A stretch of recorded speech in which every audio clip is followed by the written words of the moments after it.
75, nearly 80 years ago now, 78 years ago, well, longer than that, actually. Let's use 75 years ago. The civil rights movement for black people, Hamites, who they are, got underway.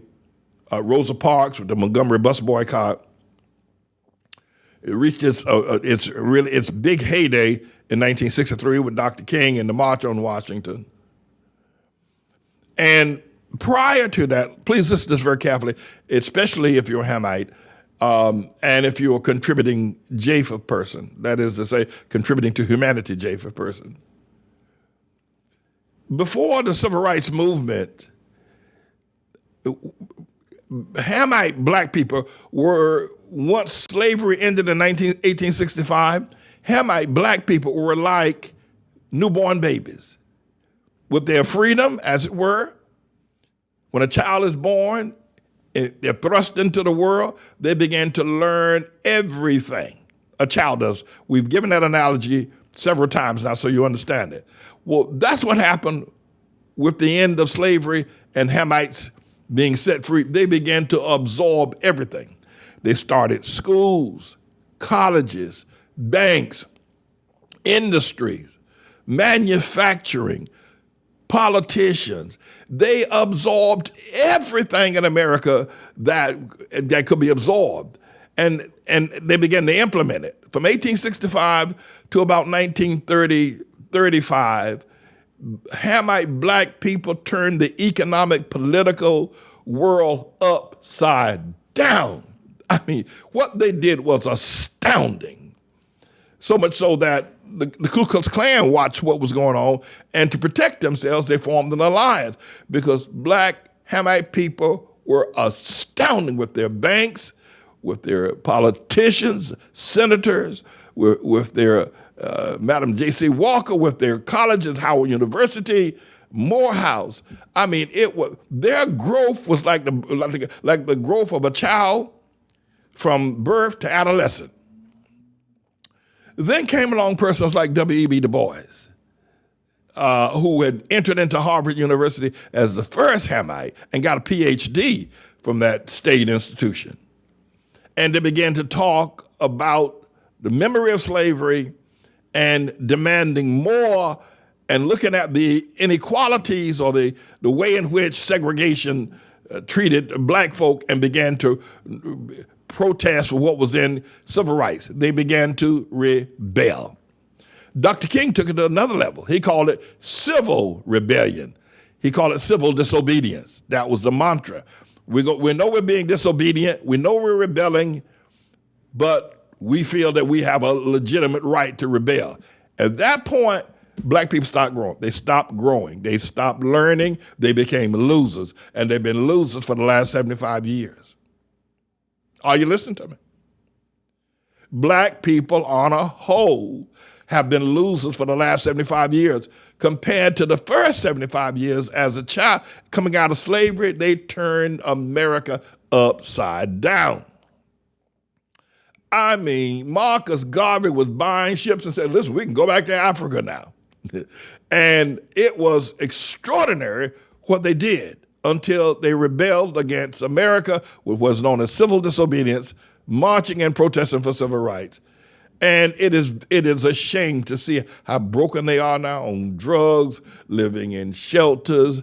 I mean, the men, a woman can't find a man, and it is, you see it? It is pathetic. Now, they still have a large segment of pinched nose Negroes, which is an elevation of the house Negro.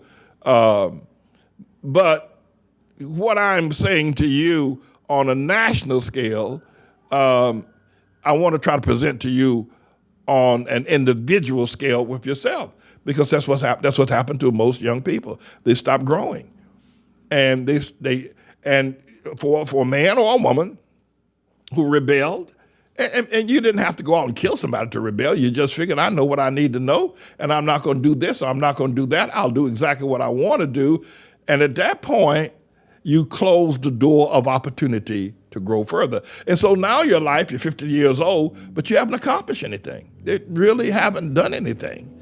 I mean, were you to die today, nobody would remember you tomorrow because you've left no marker There was really nothing you've done. You can change all of that. And it isn't a matter of choice. If you don't change it, you're going to have to take the mark of the beast. If you don't change it, 3 years from now, you're going to have to take the mark of the beast. You're going to have to become a slave again to technology's powers. You will not be able to interstate travel, I believe. You're going to have. So I would say to you that this is an urgent message that Jesus is sending. Whether or not you will accept it is your decision. But you must recognize that you're not getting younger and things aren't getting better. And you should recognize within yourself that you don't have a sense of fulfillment, that you're living a fulfilled existence. God didn't put us on earth to live an empty life. And so this teaching that God's got me doing is ever, ever, ever so critical. And it's by his love that he's got me teaching this. So it's important for us to understand. And I would want to reach out to those who, you blew it when you were younger and you want to change.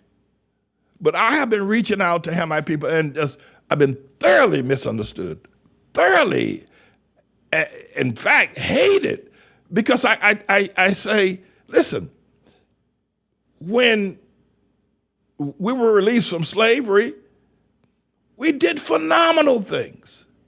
I mean, phenomenal things. Even when the civil disobedience got started, Harlem was the flagship. It was a beautiful place. It was a beautiful place. I'll tell you the truth. In the 40s and the 50s, you walk down 7th Avenue on Sunday, women got on fur coats, beautiful shoes, hats, men with hats and cashmere coats and spats. The streets were clean. The churches were teeming. Everybody had a black car that was shine. It was a beautiful place. It was a beautiful place. To the civil rights. In the 60s, it began to decline.